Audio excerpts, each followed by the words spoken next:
பன் butter jam movie ப்ரமோஷனுக்காக BB5 season winner Rajubhai உள்ளே வந்திருக்காரு. அவர் உள்ளே வந்தவுடனே எல்லாரையும் முதல்ல முத்துக்குமரனை பார்த்து இது பண்ணார். நான் ஏதோ சொல்ல போகிறார் போல இருக்கு, நான் ஆசையாக பார்த்தேன், ஆனால் எதுவும் சொல்லலை. அப்புறம் எல்லாரையுமே ஹக் பண்ணி எல்லாத்தையுமே இது பண்ணார். ஆனந்தி அவரோட கிளாஸ்மேட் போல இருக்கு, ஸோ ஸ்பெஷல் மென்ஷன் பண்ணார்.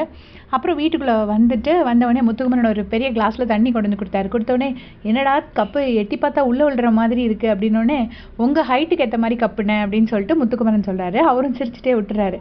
அப்புறம் இந்த உலகத்தில் தமிழ் தெரிஞ்ச எல்லா மக்களுக்கும் உங்களை தெரிஞ்சிருக்கு, உங்களை ரொம்ப விசாரிச்சதா சொல்ல சொன்னாங்க அப்படின்னு சொன்ன உடனே முத்துக்குமரனுக்கு ஒரே சந்தோஷம், நம்மளுக்கும் ரொம்ப ஹாப்பி. உடனே எல்லா கண்டஸ்டன்ஸும் ஒரு நிமிஷம் ஸ்டன் ஆகிட்டாங்க.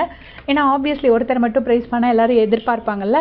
உடனே அவர் சொல்லிட்டாரு, உங்கள் எல்லாருக்கும் உங்கள் ஃபேன்ஸ் மெசேஜ் கொடுத்துட்ருக்காங்க, நான் போகிறப்ப எல்லாத்துக்கும் ஸ்பெஷலாக தனித்தனியாக சொல்லிடுவேன் அப்படின்னு சொல்லிட்டாரு, எல்லாரையுமே ஹாப்பி ஆக்குற மாதிரி. அடுத்தது விஜய் விஷால் ஓடி அண்ணன் அப்படின்னு சொன்னோன்னே, டேய் என்னோட ஒரு வயசு பெரியவன் நீ என்னையே அண்ணன் சொல்கிறியா அப்படின்னு சொல்லிட்டு கிண்டல் அடிக்கிறாரு. அவர் சிரிச்சுட்டு ஓடிடுறாரு. அதுக்கப்புறம் ரஞ்சித் நீ நல்லா பண்ணியிருந்த, ட்ரெய்லர்லாம் பார்த்தேன், சூப்பராக இருந்துச்சுன்னு உடனே அந்த பையன் இவ்வளோ நல்லா பண்ணியிருக்கானேன்னு நினச்சேன் அப்படின்னு சொல்லி ரஞ்சித் சொல்கிறாரு. உடனே மாடு மேய்க்கிற பையனுக்கு இவ்வளோ அறிவான்னு யோசிச்சிங்களா அப்படின்னு கேட்குறாரு. அதுக்கப்புறம் அர்ணவை பார்த்துட்டு என்ன வீட்டுக்குள்ளே எல்லாரையும் செய்யின்னு செஞ்சிட்டீங்க அப்படின்னாரு. சொன்னோடனே அர்ணவ் சொல்கிறாரு, வந்ததுக்கு ஏதாவது செய்யணும்லண்ணே, அதான் செஞ்சேன் அப்படின்னு சொன்னோடனே ஓகே அப்படின்ட்டாங்க. அதுக்கப்புறம் ஃபேட்மேன் சார் கிட்ட போயிட்டு அவர் ஏதோ கேட்குறாரு. கேட்ட உடனே, ஏற்கனவே உங்களை வீட்டை விட்டு வெளியே அனுப்புவேன்னு சொல்லிட்டாங்கல்ல, இதுக்கப்புறமா நீங்கள் வெளி உலக இன்ஃபர்மேஷன் கேட்குறீங்களா, அந்த பல்பு மாட்டுற மாதிரி ஒரு டான்ஸ் ஆடினீங்கல்ல, சூப்பராக இருந்துச்சு அப்படின்ட்டு சிரிக்கிறாரு. அதுக்கப்புறம் சிவாவோட ஃபைட் ரொம்ப நல்லா இருந்துச்சு அப்படின்னு சொல்கிறாரு.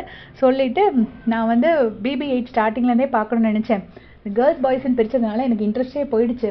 அப்புறம் சேர்த்து போட்டதுக்கப்புறம் இன்ட்ரெஸ்ட்டாக நான் பார்த்தேன். எனக்கு இந்த கேர்ள்ஸ் பாய்ஸ் பிரிக்கிறதுங்கிறதுனால தான் நான் பள்ளிக்கூடத்துக்கே போகிறதில்ல, ஏதோ ஆனந்தி கூட காலேஜ் மட்டும் படித்தேன் அப்படின்னு சொல்லிட்டு சிரிச்சுட்டு, இப்போ நம்ம பொங்கல் வைக்கிற மாதிரி ஒரு டாஸ்க் பண்ண போகிறோம் அப்படின்னு சொல்லி, அதுக்கு 2 பேராக தனித்தனியாக பிரிய போகிறோம் அப்படின்னு சொல்கிறாரு. ஜோடியாக நீங்களே பிரிஞ்சுக்கோங்கன்னு சொல்லிட்டு ஃபர்ஸ்ட் அவர் முத்துக்குமரனும் வர்ஷினி ஒரு டீம், அது மட்டும் அவரே சொல்கிறாரு. அது ஆனாங்களா இல்லையாங்கிறது தெரியாது, லைவ் பார்த்தா தான் தெரியும். பார்த்துட்டு அப்டேட் பண்ணுறேன். Thanks for